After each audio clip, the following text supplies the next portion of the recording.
The photograph was everywhere, printed on shirts that clung to teenage rebels who never read a single page of history, painted on cracked walls in forgotten alleys, glowing neon on the windows of shops that sold revolution like perfume. Decades after his death, Ernesto Che Guevara had become a symbol so vast, so unanchored from anything human, that the man himself felt like an echo, distant, blurred, almost fictional. And yet, somewhere between myth and memory, the man still breathed. At least, that's how it felt to those who had known him before the world claimed him. To them, the iconic face, tilted upward, gaze cutting into a horizon no one else could see, was a betrayal. It was a simplification. It was the world's loudest misunderstanding. In the years after his death, a strange immortality began. People no longer talked about his voice, which was quiet and thoughtful. They forgot how he coughed on cold mornings, how he scribbled notes with a furious tenderness, how he argued not to win, but to understand. Humanity was too slow, too fragile, too real. Myth was cleaner. Myth sold better. The transformation began subtly. Someone printed the first poster, altering the shadows just enough to sharpen his features. Then came the protests, the marches, the movements that borrowed his face like a banner. Soon, the man who spent his life fighting for the oppressed became a global aesthetic, revolution redesigned for export, packaged and sold with the same capitalism he fought against. And in this strange afterlife, the question rose like smoke. Can a man control the legend his death creates? Even in immortality, Che Guevara felt the ache of being misunderstood. Not a physical ache, death had taken that, but a deeper pain.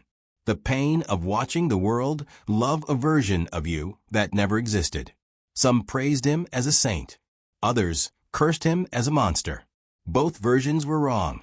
The myth was louder than the truth, and every year, the gap widened. People argued about him on screens and in universities. Protesters lifted his face without knowing the names of the villages he'd once slept in. Teenagers wore his image like armor without knowing the cost of real rebellion. His symbol meant everything and nothing at once: freedom, violence, hope, terror, rebellion, marketing, art. How ironic, he might have said, that the truest prison is immortality. The world had taken his legacy and stretched it like cloth until it fit whatever narrative people needed. He became a saint for some, a villain for others, a brand for many. And with each passing decade, the real man, flawed, passionate, stubborn, aching, determined, was buried a little deeper under the weight of his own myth. But myths have cracks. And through those cracks, the truth sometimes claws its way out. This story is not about the icon the world made. This story is about the man trying to escape it. A man who once believed revolutions could be shaped by will alone. A man who believed that sacrifice meant something. A man who thought death would bring clarity. Instead, death brought distortion. He never imagined his face would become the world's most reproduced image. He never imagined that millions would worship or despise him without ever learning his real struggles, his contradictions, his humanity. He never imagined he would become a symbol too heavy for the truth to carry. But symbols are never neutral. They grow and twist and reshape themselves depending on who holds them. Here begins the story of the man behind the myth. The man who watched his own legacy slip from his hands. The man who, even after death, longed to be understood. The world knew the symbol. It was time to meet the man. Before the world carved his face into eternity, Ernesto Guevara was simply a boy gasping for air. Asthma had a way of teaching a strange kind of discipline. Every breath was a negotiation, every night a quiet gamble with fate.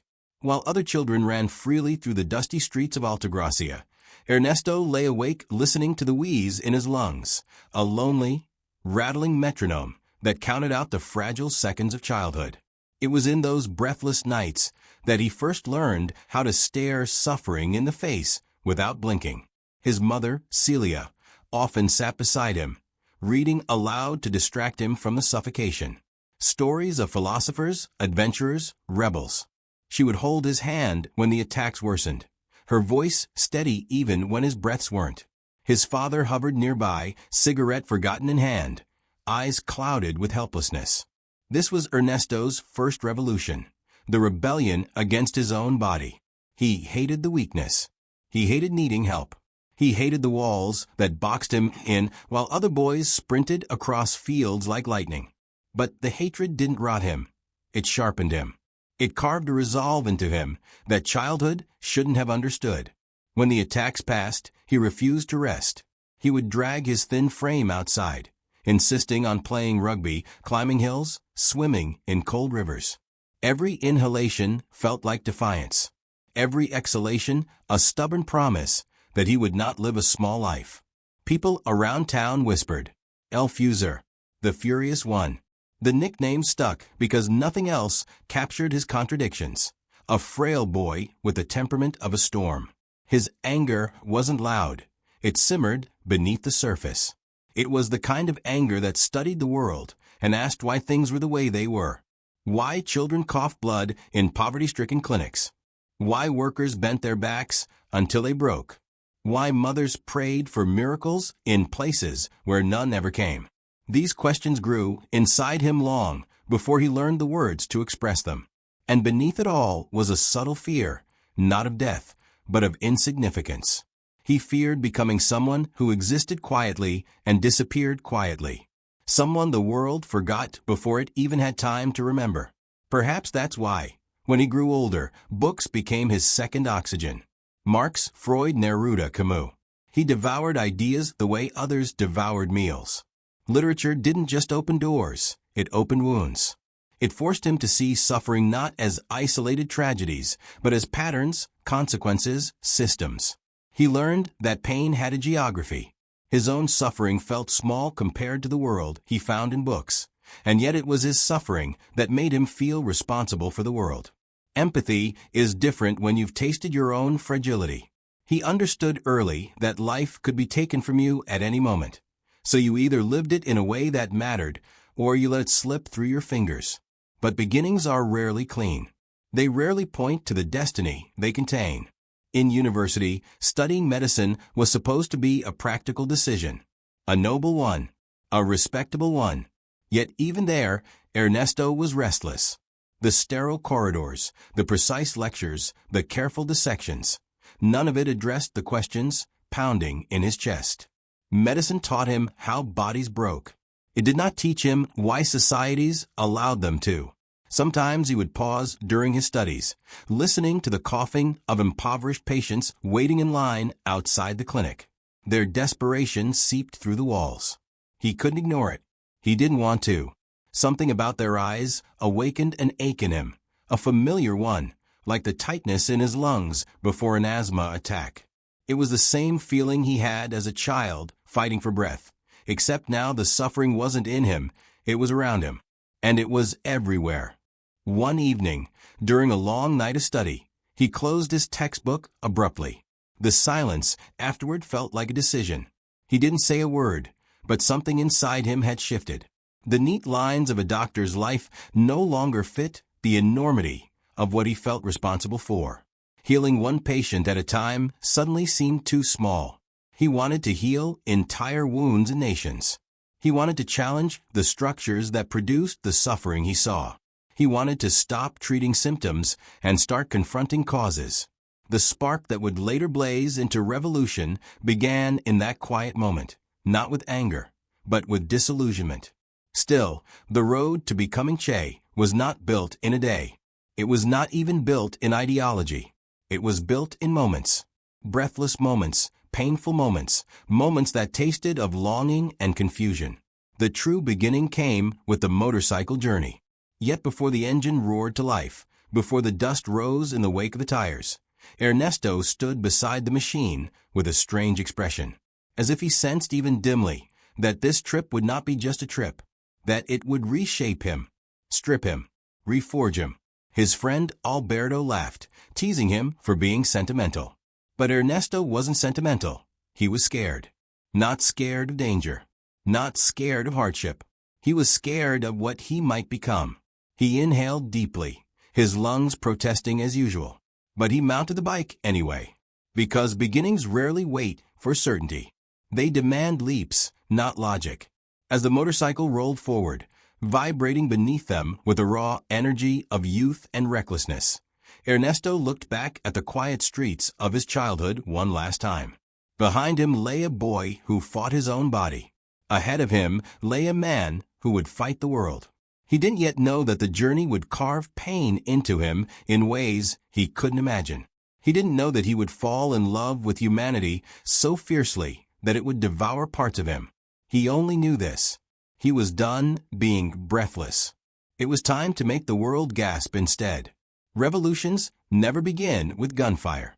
They begin with hunger. Hunger for justice, for dignity, for breath. Hunger that gnaws through nations the way asthma once gnawed through Ernesto's lungs. And just as he had done in childhood, he met that hunger head-on, first with curiosity, then with outrage, and finally with purpose. By the time he reached Cuba, he had shed pieces of himself along the way: innocence on the roads of Latin America, hesitation in the highlands of Guatemala, fear in the forests of Mexico. What remained was not yet Che, not yet the icon, but a man who had seen enough suffering to know he could no longer observe the world from the comfortable sidelines of medicine. Revolt had stopped being theory. It had become necessity. Still, joining Fidel Castro's group of exiles was not a heroic leap. It was a gamble, one taken by men who knew they had more anger than ammunition. Ernesto studied them on that first night in the dim Mexican safehouse. Rough hands, weary eyes, expressions carved by disappointment. They were not idealists. They were not saviors. They were the broken trying to unbreak the world. He felt strangely at home. The jungle in Cuba became their crucible. And the crucible did not forgive weakness. Ernesto had always known pain, but the Sierra Maestra taught him new lessons. Hunger that made bones feel hollow. Rain that never stopped. Mud that swallowed boots like quicksand. Nights when sleep was impossible because coughing would betray their position. Some fighters mocked him at first, the Argentine with the doctor's hands and academic words. But he worked harder than all of them. He tended wounds, carried supplies, took the same risks. Slowly, doubt gave way to respect. Then, respect gave way to reliance. And reliance, in a war, inevitably gives way to burden. He disliked killing. The first time still haunted him, a ghost with the smell of gunpowder. But he also believed revolutions demanded steel, not softness. He learned to steady his hand. He learned to command. The jungle carved the boy into something colder, something that made him afraid of himself on certain nights. Was he becoming what the struggle required? Or was he becoming something he would later regret? These questions haunted him more than bullets did. War has a way of simplifying choices into terrifying binaries. Kill or die. Obey or collapse. Defend or lose everything. But the moral world inside him refused to simplify. He wanted justice, yet justice came tangled in violence. He wanted liberation, yet liberation came chained to sacrifice. Some nights, while others slept, he walked alone beneath the canopy of leaves. He listened to the jungle, the hiss of insects, the quiet drip of rain, the distant rustling of unseen creatures. In those hours, the weight of command settled on him like a second skin. He feared two things equally: that he would fail the revolution, and that he would succeed at the cost of his soul. As months became years, victories came, slowly, painfully, expensively. The rebels gained villages, then towns, then entire provinces. Each triumph felt like proof that suffering had meaning. But meaning is a fragile thing. After one particularly brutal clash, a young fighter named Mateo died in Ernesto's arms. Mateo had idolized him, followed him, believed in him with the blind devotion of the young. Ernesto pressed cloth against the wound, whispering useless reassurances, watching life drain too quickly to catch. The boy looked up at him with glassy eyes and whispered, "Tell me it was worth it." Ernesto hesitated, and that single hesitation carved a crack in him that never fully healed. He buried Mateo at dawn. No speeches, no slogans, only silence. And in that silence, he realized something that would haunt him long after the war was won. Revolutions promise tomorrow, but they demand today as payment. Every fallen comrade was a debt. Every sacrifice a ledger entry written in blood. And Ernesto knew, a part of him already feared, that someday people would look at the revolution and only see the dream, not the cost. And cost was everywhere.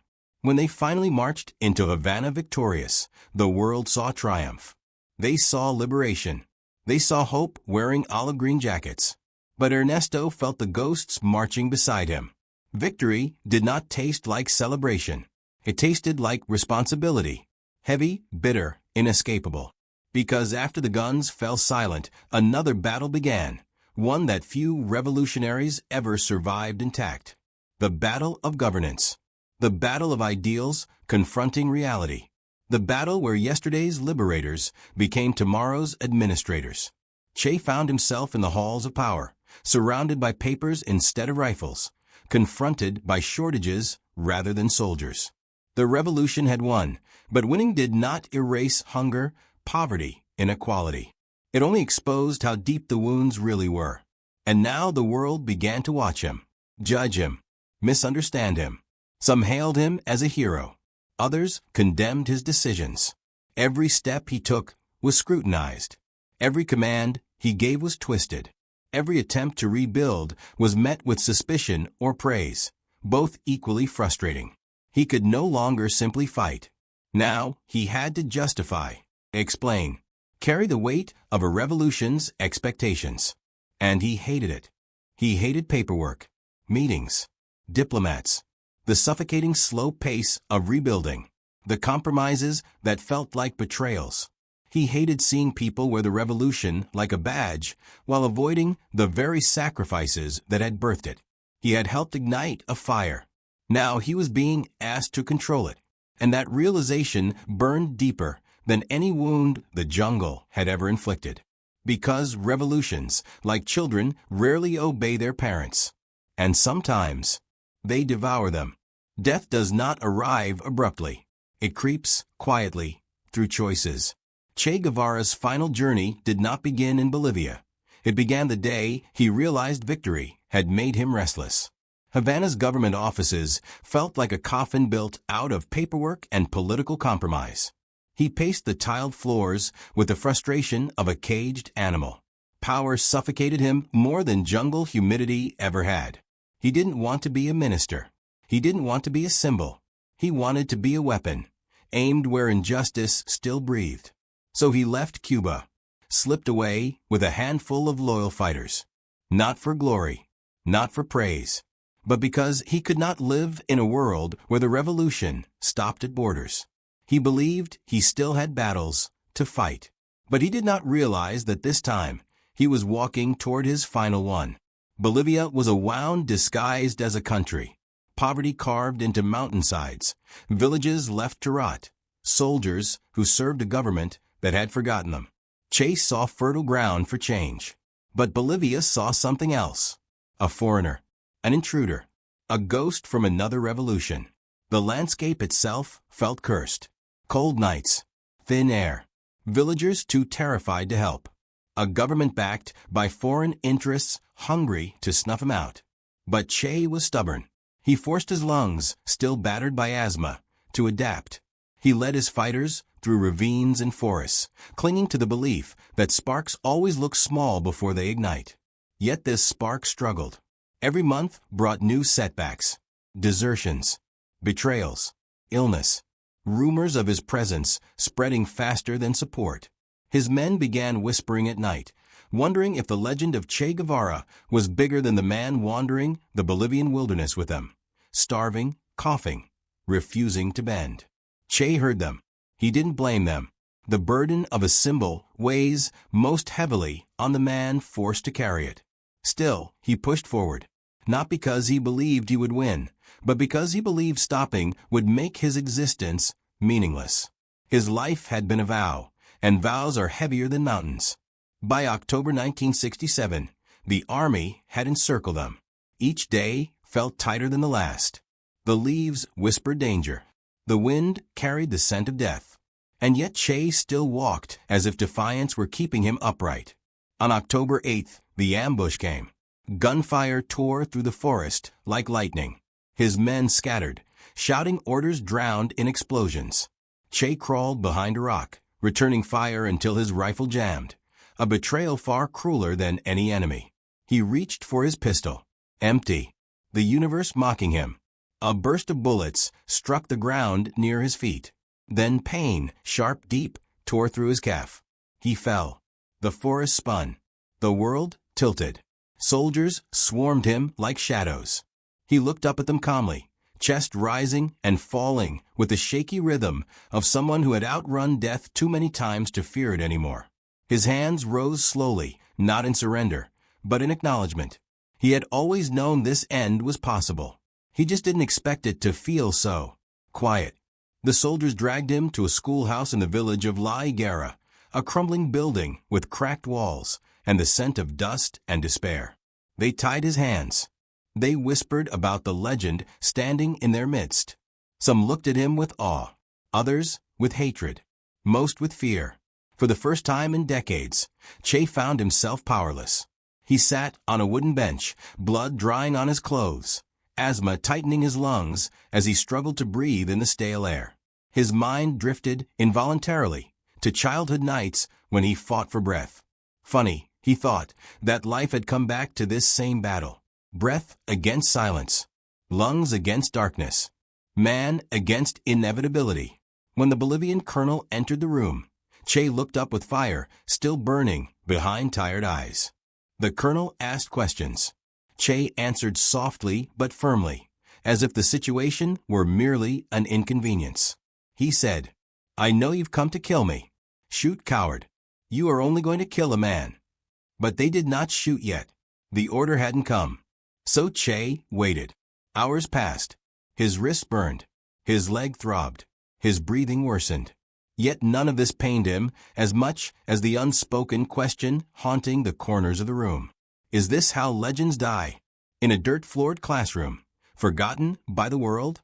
But death is not measured by scenery. It is measured by consequence. At dawn, the execution order arrived. The soldier chosen to kill him trembled uncontrollably. He refused. He said he couldn't shoot a man who looked at him with such terrifying calm. Another soldier entered, younger, nervous, eyes flickering between fear and duty. Che's final moments were not grand, not theatrical, not mythic. They were painfully human. He stood, trembling slightly, and faced the boy holding the gun. He didn't beg. He didn't argue. He didn't speak of revolution or destiny or sacrifice. He simply looked at the boy with something like pity. The shots rang out. One, then more, then silence. Che fell to the dirt, body twisting, blood spreading like a dark flower beneath him. Outside, the mountains remained indifferent. The wind carried no message. The world did not pause. But something irreversible happened in that small schoolhouse.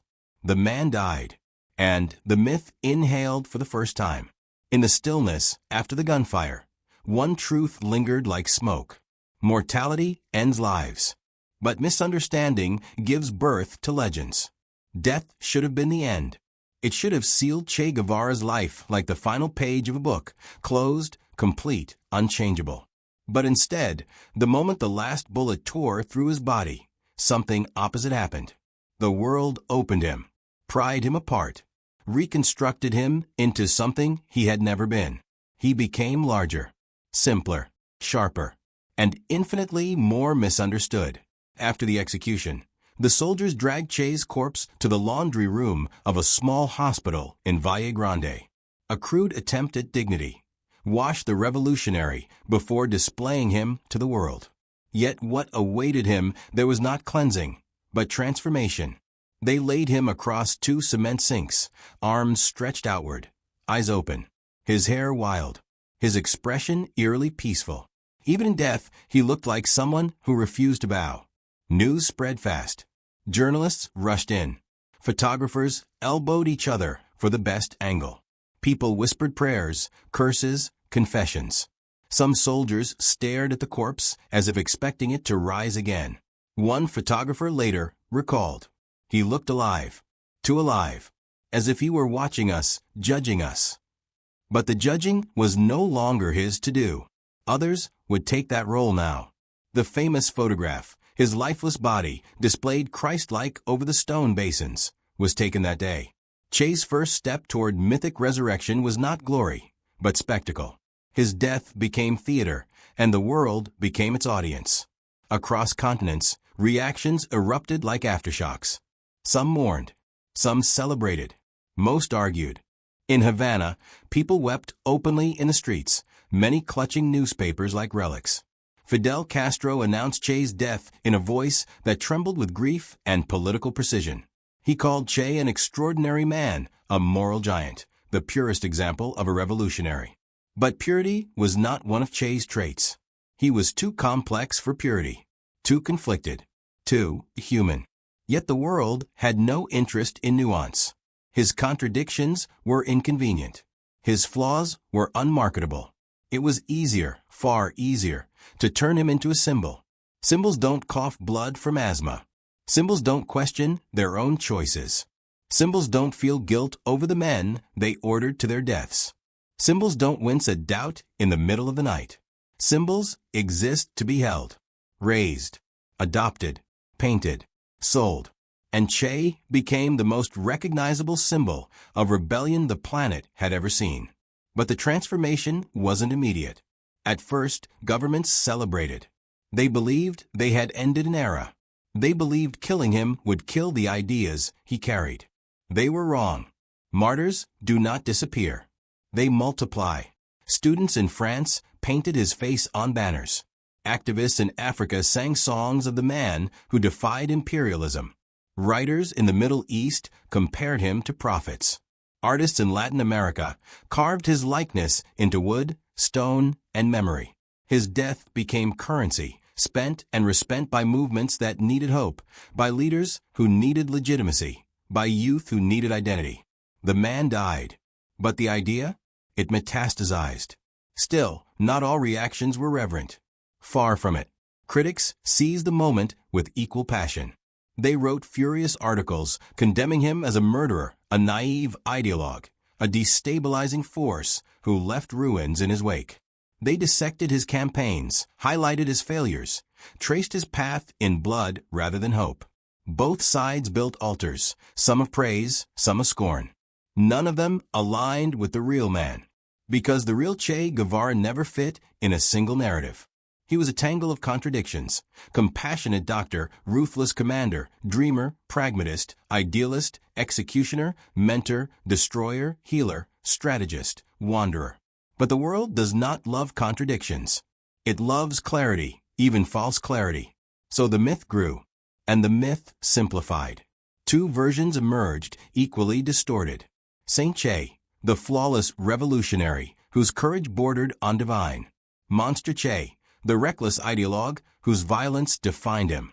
Neither version resembled the person lying on the cold stone basins of that Bolivian morgue.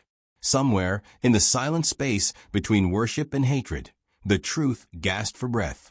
It didn't matter. The legend had already broken free of the man.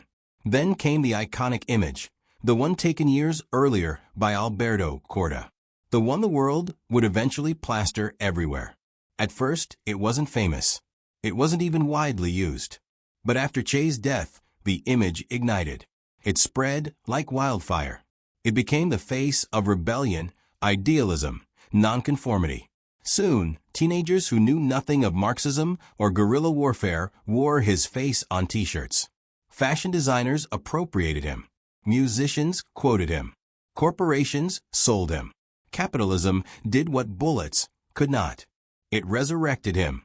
And with every reproduction, stenciled on walls, printed on flags, painted on skateboards, Che grew further from the truth.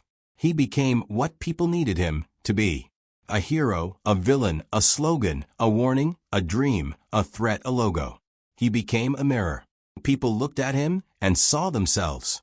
Yet in all the noise, one thing was lost. The man who feared failure. The man who doubted. The man who laughed loudly and loved fiercely and coughed painfully. The man who, in a small schoolhouse, had died not for an image, but for a belief. He died human. He returned immortal. This was his curse. The world claimed him more ferociously dead than it ever had alive. And the deepest irony? The man who fought against being commodified became the world's most commodified icon. Myth swallowed, reality whole. And the face that stared upward from millions of posters was no longer Che Guevara. It was a silhouette of yearning, a distortion of hope, a ghost wearing the mask of a man. Legends are supposed to serve the men who create them. But Che Guevara's legend never obeyed him. Not in life, and certainly not in death. It slipped from his grasp like wildfire, spreading into places he had never walked, shaping causes he had never endorsed, echoing in voices he would not have recognized. His image became a passport, crossing borders he could not, reinventing itself in every land, for every generation. But the strangest part, the part even his fiercest opponents could never deny, was that the myth seemed to have a life of its own. It evolved. It adapted. It defied control, just as Che had once defied the world. In the decades after his death, the iconography of Che became so pervasive that it distorted itself. The famous red and black posters reduced his entire philosophy to a color palette. His name, once spoken in whispers by guerrilla fighters hiding in the jungle, became a chant in universities, protests, and even concerts. And yet, with every new slogan attached to him, something inside the truth twisted just a little more. A young student in Argentina wore a Che shirt while scrolling through social media, unaware that the man on her chest had slept on cold jungle floors, eating scraps, holding dying comrades. A protester in Europe carried a Che flag without knowing the names of the villagers in Bolivia who had betrayed him out of fear. A factory worker in Asia whispered his name like a prayer, not knowing that Che himself had never wanted worship. Che had wanted action, understanding, revolution that freed, not one that simply decorated t-shirts. But symbols rarely listen. Symbols belong to the world, not their creators. Somewhere in the vast unmarked territory between memory and myth, the spirit of the man lingered, not alive, but not erased. A kind of echo, a shadow shaped by longing. If such a presence could speak, perhaps it would say, "This is not who I was." Perhaps it would rage at the distortions, at the commercialization, at the way his face had been turned into a commodity, the ultimate irony, the final insult. Or perhaps, in quieter moments, it would ache. Ache at the way his complexities had been sanded away. Ache at the way his contradictions had been painted over. Ache at the way the world used him without ever asking what he believed or why he struggled. There is a particular pain in being remembered incorrectly. It is a pain deeper than being forgotten. Governments continued to argue about him. Academics dissected him in essays. Revolutionaries invoked him like a guardian spirit. Corporations sold him for profit. Musicians romanticized him. His enemies demonized him. His supporters sanctified him. Every version was a distortion. The real Che, the stubborn, driven, imperfect man, became harder to find with each passing decade. Even historians struggled. The more they tried to peel away the legend, the more the legend resisted, growing new layers like armor. It was as if the myth knew it was stronger than the human truth and refused to die. And yet, beneath all the noise, a quieter truth survived. Somewhere in Latin America, a young organizer sat in a dim room reading Che's diaries, not the quotes plastered online, but the raw, unedited writings. He saw a man wrestling with doubt, frustration, tenderness, rage. He saw contradictions that made Che human. He did not worship him. He did not condemn him. He understood him. And in that understanding, the myth trembled, weakened, just for a moment, revealing a glimpse of the man who had always been there. In Cuba, an elderly woman who had once met Che told her granddaughter. He was polite, always listening more than he spoke. The world thinks he shouted. He didn't. The granddaughter frowned. But the posters. The grandmother cut her off. Posters lie. People don't. A truth Che himself would have appreciated. The legend lived everywhere, on walls, in books, in arguments, but the man lived only in memories. And memories fade. Stories twist. Intentions warp. Yet, oddly, the myth refused to remain static. In one country, he was a symbol of defiance. In another, a symbol of oppression. In another, a symbol of youth rebellion. And in yet another, a symbol of anti-establishment fashion. Che had become so many things that he was, paradoxically, nothing. An empty vessel into which people poured their own longing. Some scholars argued that this was Che's ultimate victory, that he had become a global shorthand for resistance. Others argued it was his ultimate defeat, that he had been turned into an aesthetic divorced from substance. But perhaps both were wrong. Perhaps the truth was something stranger. The legend had escaped everyone, even those who thought they owned it. In some moments, rare, fleeting, almost imaginary, one could sense the man peering out from behind the myth. In a protester's trembling voice. In a forgotten diary entry. In the eyes of someone who had grown up believing that dignity was worth fighting for. In those moments, the legendary Che dissolved. And the human Che resurfaced. The boy with breathless lungs. The traveler on the motorcycle. The doctor who cared too deeply. The fighter who doubted. The wanderer who never found peace. The man who wanted the world to change and was willing to break himself to do it. Not a saint. Not a monster. Not a poster. Not a brand. A man. A man who made choices, some noble, some destructive, and bore the weight of them with the intensity of someone who believed existence meant responsibility. And that is why his legend refuses to obey. Because it was not born from perfection. It was born from longing. People did not elevate him because he was flawless. They elevated him because he dared to try, dared to fail, dared to rise, dared to suffer, dared to dream beyond himself. The legend will keep shifting. The arguments will never cease. The image will continue to appear in places he never imagined. The myth will continue to rebel, just as he once did. But somewhere between the poster and the truth lies the real Che. A man who wanted to control the future, but could not even control the legacy his death created. A man who became a symbol and spent eternity trapped inside it.